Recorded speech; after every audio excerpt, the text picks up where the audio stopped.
கருத்து நாட்டினான் அன்று தெய்வம் உங்களே அறிந்தனே சிவாய ஓம் நமச்சிவாய ஓம் நமச்சிவாய ஓம் நமச்சிவாய ஓம் நமச்சிவாய.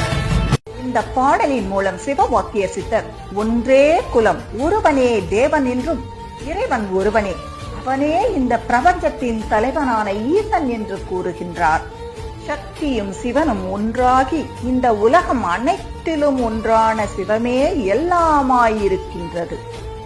இதனை சக்தியாகிய உடலையும் சிவனாகிய உயிரையும் ஒன்றில் ஒன்றாக்கி ஒன்று தியானித்து சிவமாகிய மெய்ப்பொருளை உணர்ந்து கொள்ளுங்கள்.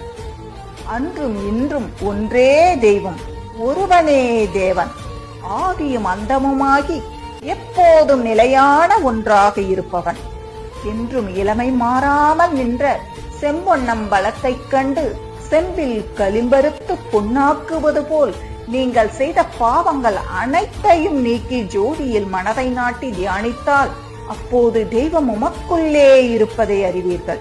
அதுவே சிவம் என்று சிவவாக்கிய சித்தர் கூறுகின்றார். மனிதா, உலகில் அனைத்தும் மாறிக்கொண்டே இருந்தாலும் பரம்பொருள் மட்டும் அன்றும் இன்றும் என்றுமே மாறாது என்பதை உணர்ந்து கொள்.